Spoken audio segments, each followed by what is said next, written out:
Hello, this is Crystal Racing here with the pre-season preview for the 2021 F1 season. Of course, I will take a look down through my driver predictions and my constructors predictions.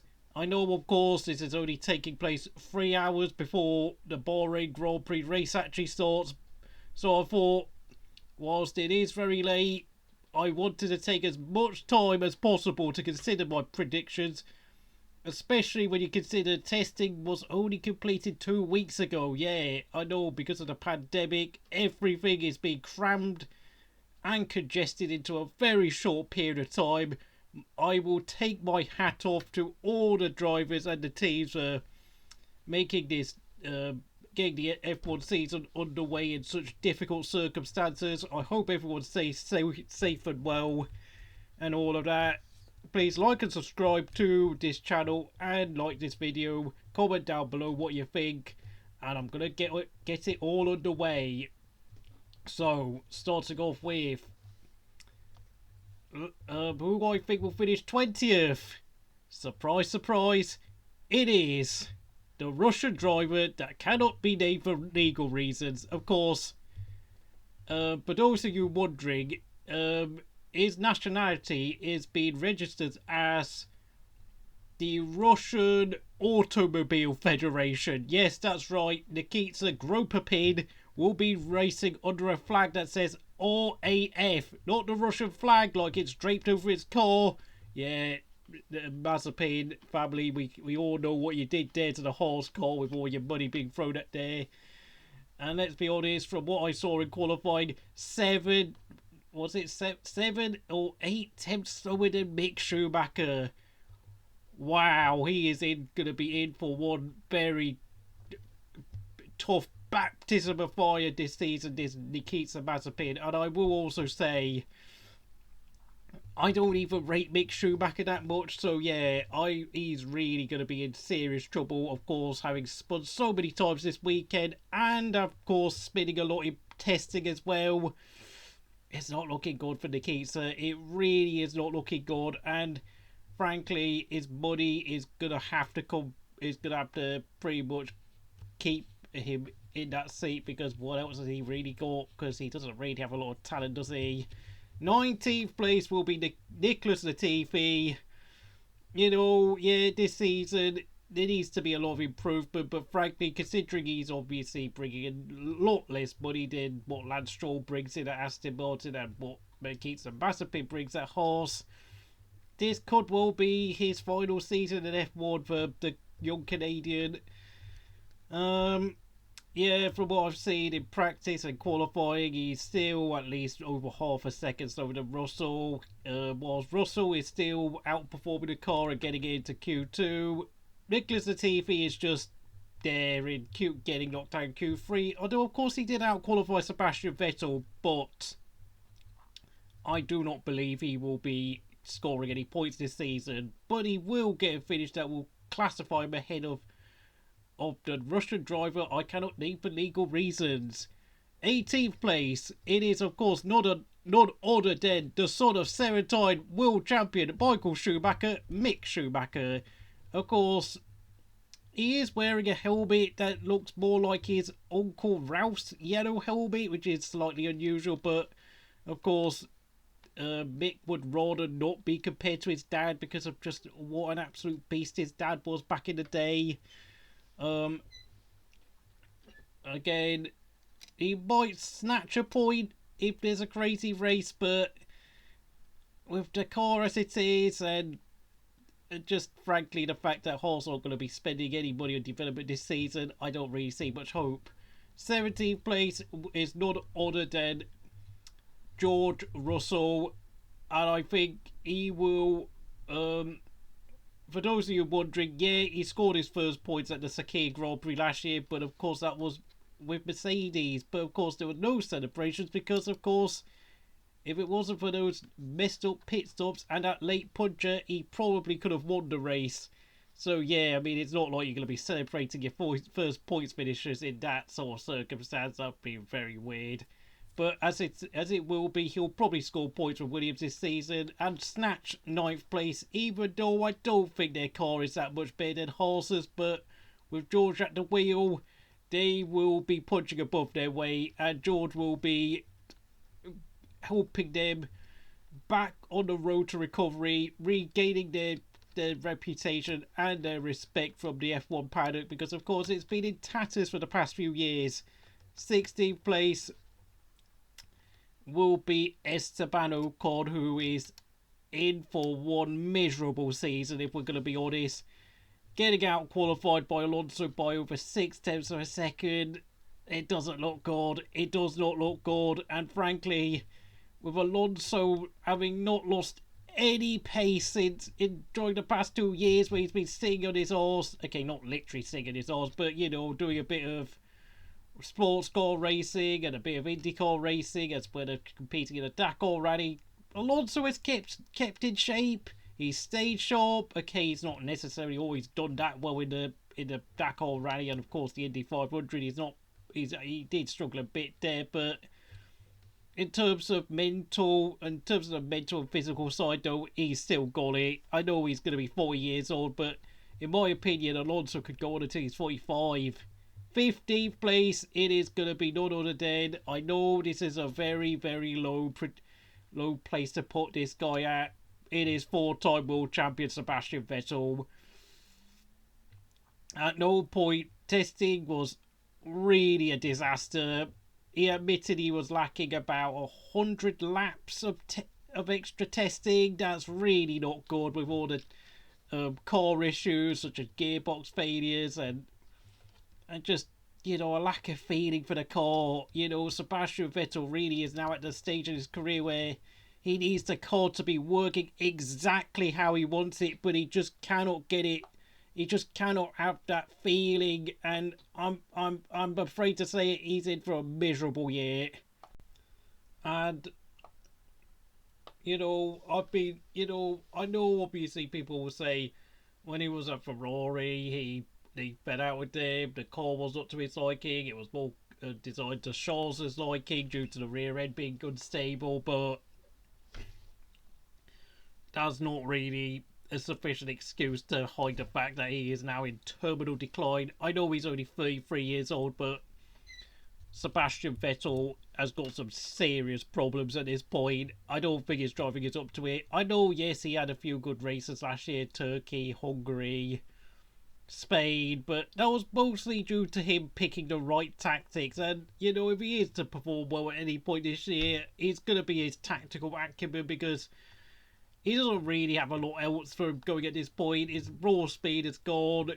His race pace is evaporated. I really am worried for him this year. 14th place will be his teammate, Lance Stroll. Yeah, Lance Stroll will continue his steady progress from last year, but with the Aston Martin not being quite as quick this year, it's going to be a tough year for the whole team. And I do see quite a few parallels between Aston Martin and Jaguar. Stewart won their only race in the last 3 races of their existence. Racing Point won took their only race win in what was their penultimate Grand Prix as an F1 team. Their lead driver ran off to a top team, Barrichello and Perez, and he brought in a Ferrari driver to replace them, Irvine and Vettel, and look at how it turned out. Jaguar, and of course, right now the omens are looking bad, very bad at Aston.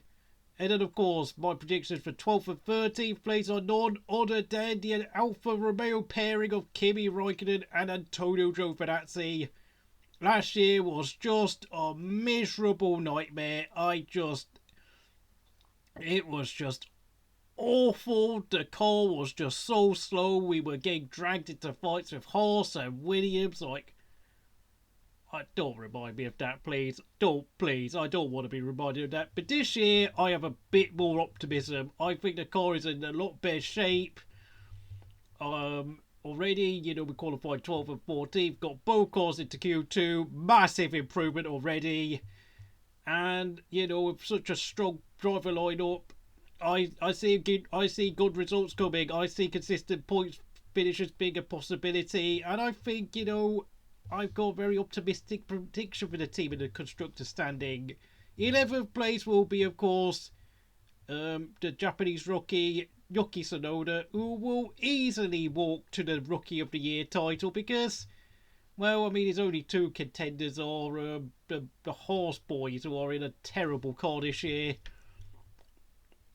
I think Yuki will have a few decent performances, but I think a lot of the time he'll be told to take it carefully. He'll be a bit conservative and a bit tentative, but when the circumstances allow it, we will see that raw speed that this 20-year-old has. He's got some serious speed. Anyone who's been watching him in Formula 2 last year will know that he has got some serious talent in him, but I think for his first year he will probably focus more on finishing races, which is the wise approach.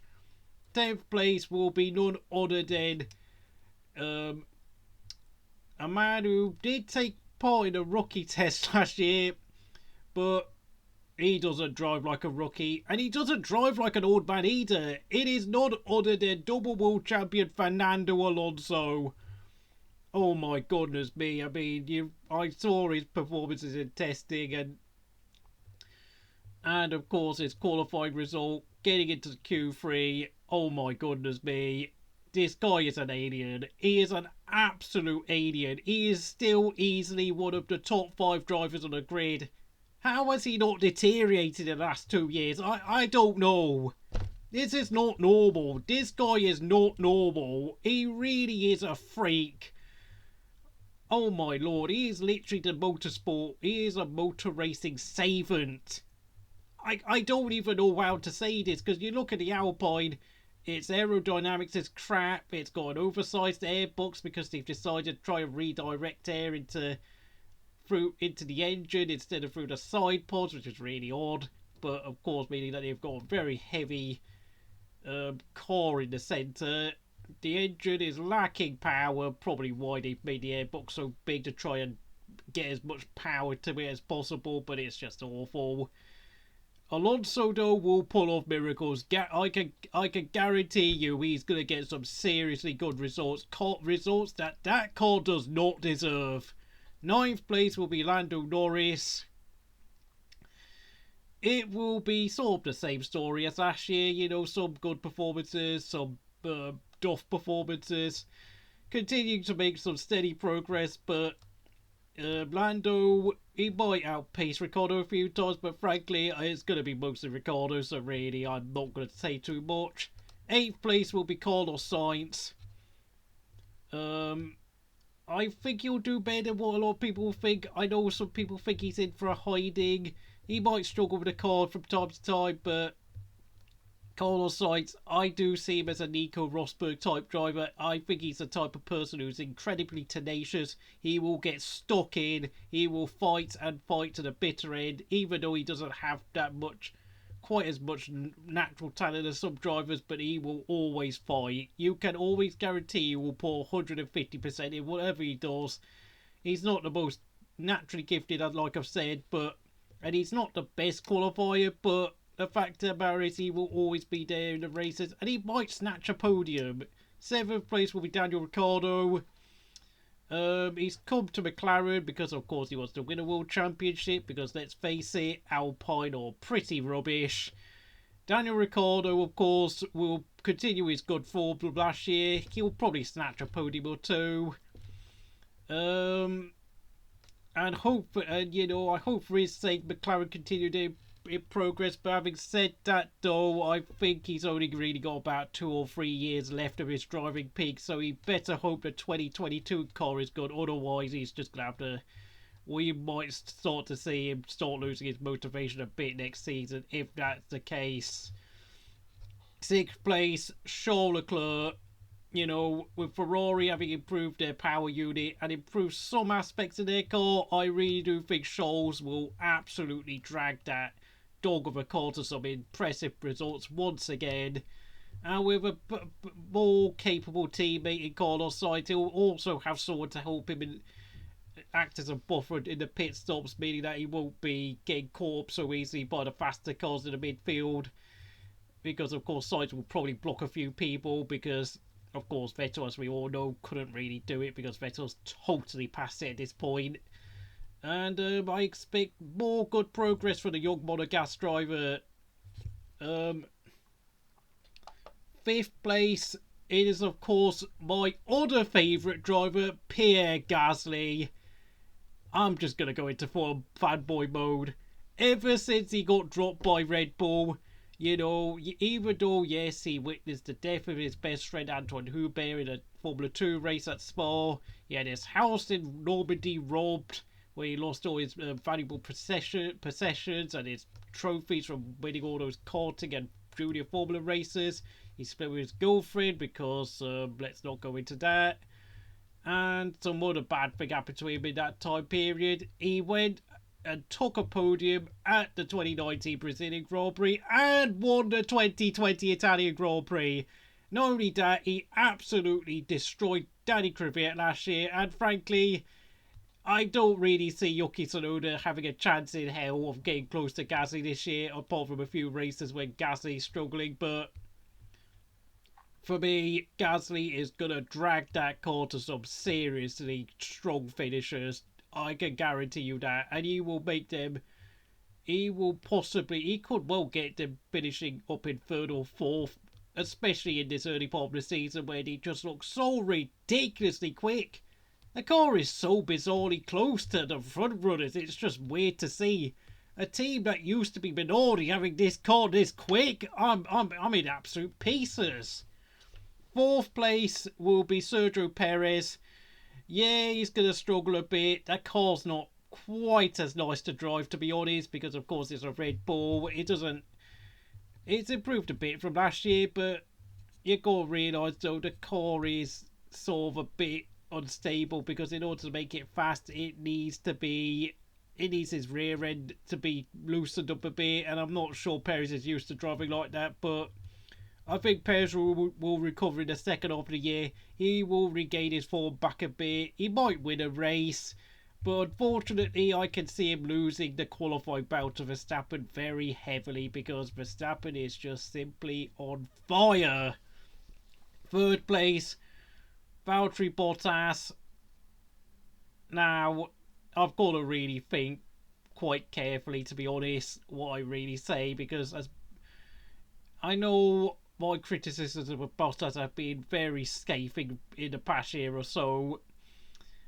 I think he'll still be there gulping Hamilton out, but I think eventually there'll be races where his lack of motivation will catch up. The fact that he's pretty much an eternal number 2 will finally get to him, and it's going to be quite a tough year for Bottas. He might win a race or two, but I am fully expecting him to be leaving Mercedes at the end of this year, which, you know, because of that, he will probably have to improve his form in order to get, if he wants to get another seat in Formula 1, but I hope that it's not at Alfa Romeo. I hope he doesn't come, okay? I'm just saying that. Please don't come to Alfa Romeo, mate, because I'm very happy with our driver partnership at the moment. Now we've got to, haven't we? Who's going to finish first and second? Man, I'm going to have to pause the video for a bit.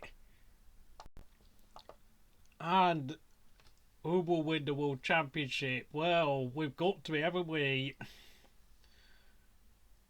Max Verstappen is going to be my pick for World Champion. Now, I did say on Chazza HD's stream that Lewis Hamilton will win the championship, but Mercedes really do seem to be lacking engine power this season for some reason. For whatever reason, Honda have taken a huge step forward, a very big step forward, and Mercedes have been caught out, which is remarkable. And not only that, with the reduction of the size of the diffuser and the floor at the rear end of the car, Mercedes have been struggling. They've finally been caught out by the new regulations, and I'm going to say it right now, we are in for a classic season of Formula 1. After 2 incredibly boring seasons, we are finally in for a proper ding-dong We are in for a fight that will basically be the closest thing fans will ever see to what was supposed to be the big fight between Ayrton Senna and Michael Schumacher. And I will say this: Verstappen versus Hamilton could well make up for the fact that that championship fight that should have happened back in 1994 never happened. We are in for a treat. I really do feel like Max Verstappen is about to hit another level of performance. If you think he was good in the past 2 years, believe me, he is going to take it to another level this year, and I think Hamilton will finally be dethroned. And I have to say this: I think Hamilton is not going to become an 8-time world champion. I think he will be stuck on 7 world champions with Schumacher. Yes, he will break the 100 win barriers because, of course, he is sitting on 95 career wins. Of course, he'll get to 100 wins. The Mercedes is still quick enough to help him to let him win races, but Max, I think, is just simply a potential GOAT of Formula One. He is a potential all-time someone who could potentially end up winning 10 world championships if he keeps driving like this. And I think he has the potential to become so good where he can just keep on winning a championship in cars are basically the second or third best on the grid and still keep winning the Drivers' Championship. This guy is a freak. He is not even real. He's even more of a freak than Fernando Alonso. That's what I'm saying.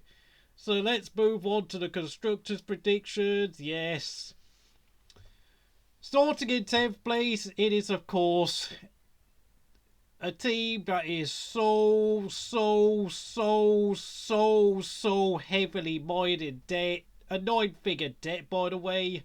It is none other than America's team, Haas, who will, well, look more like Russia's team at this point with their livery. Yeah, don't expect anything good from them this season. Their car's just so slow. They'll be on the back row of the grid every race. They're pretty much going to be developing their 2022 car, so who cares? 9th place, Williams. This season will see Williams begin to regain their dignity, regain a bit of respect. With George Russell at the wheel, who's now improved quite a fair bit over the past 2 years, I think he will be ready to pick up some 1 or 2 points finishes. Although whether the car is that good, it's not really that much better than Ash's, to be honest, but it's a step forward. 8th place, it is going to be Aston Martin. I know, I just feel like they are Jaguar 2.0, to be honest. There's not a lot to suggest that car, the AMR 01 is that particularly good. And of course, with a driver pairing of Lance Stroll and Sebastian Vettel, well, Lance Stroll has improved, but Vettel is just sort of, how do I say this? He's just finished. He's finished, mate. There's no point pretending he's still got it because he doesn't. I know people keep saying, oh, he'll probably regain his form and all that, but for me, no, he has been in terminal decline for some time now. 2018 should have taught, and 2019 should have made a few things obvious. His spins, his crashes, his decreasing, decreasing ability to judge correctly how to race people has been very prevalent. And yes, I know he's become something of a meme, but unfortunately, though, those memes are hinting at what he's become: a seriously washed up old man who is a pale shadow of the 4-time world champion who won 39 races at Red Bull and broke the record for most consecutive wins in a season, consecutive race wins. 9 wins in a row at the end of 2013, and of course matched Michael Schumacher's record of 13 wins in a year. He's not that guy anymore. That guy is dead. I'm sorry, man. I feel so bad saying it.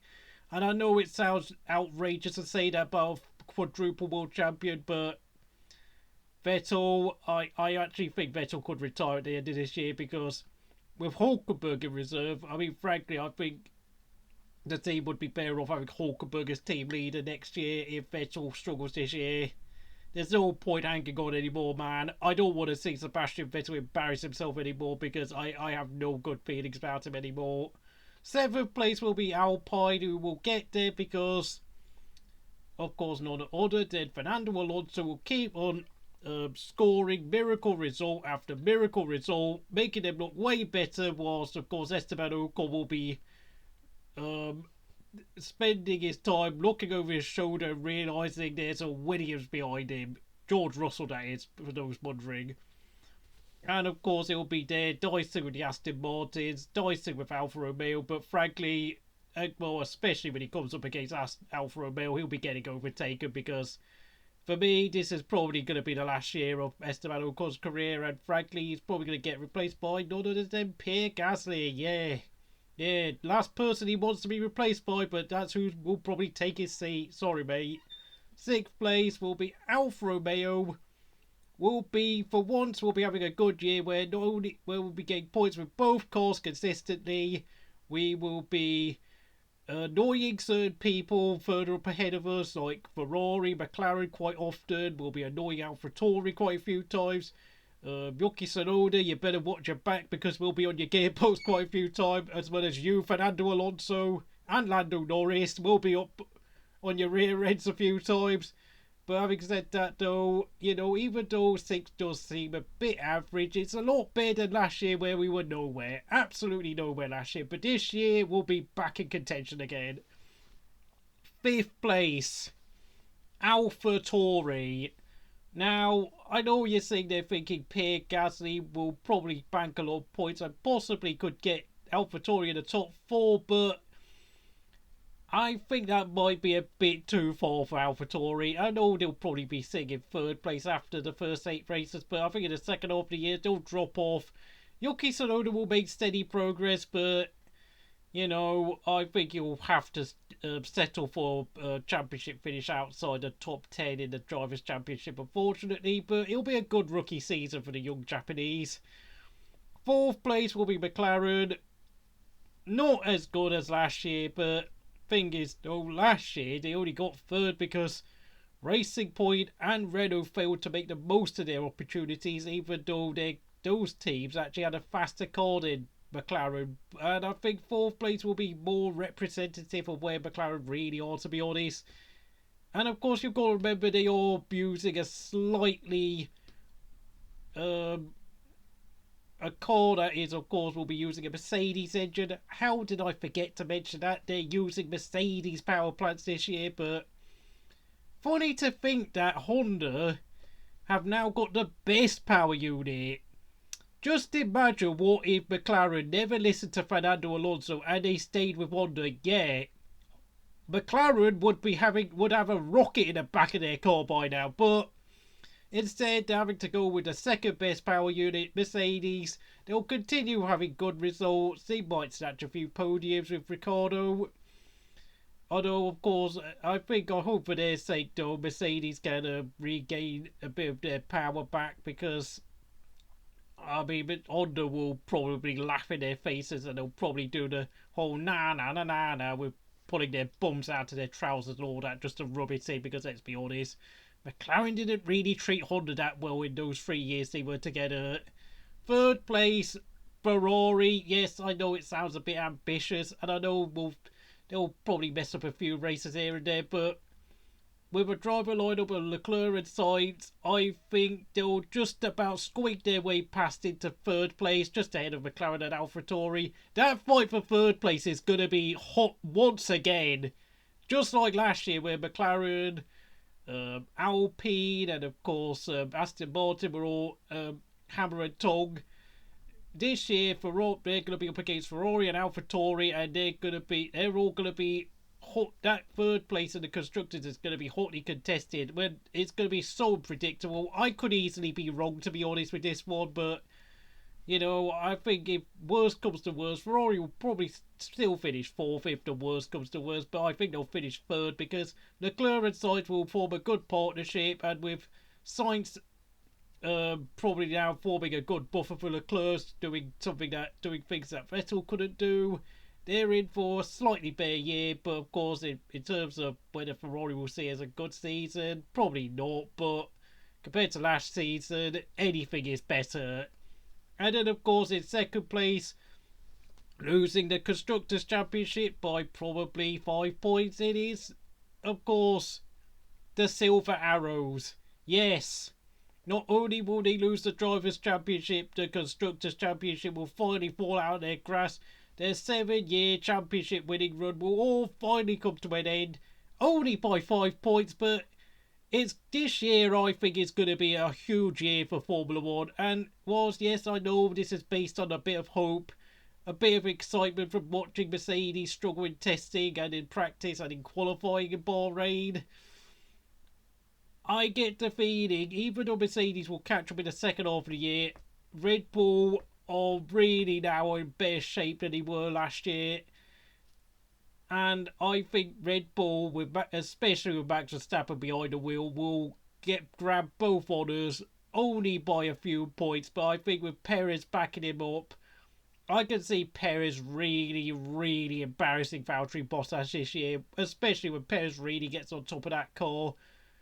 I know, I mean, you've got to realise Perez was only 3 tenths slower in Q2. I know Perez got knocked out in Q2, but it was only 3 tenths slower, okay? I know it was unfortunate, but these things happen, okay? It's not the end of the world what happened to Perez yesterday. And Red Bull will regain both titles for the first time in 8 years. And, yeah, I mean, for those of you who like this video, do what you want. I'm absolutely knackered, but I cannot wait for the season. I hope you are anticipating this season just as I am. So that is it. Thank you for watching. Grazie ragazzi, and over and out.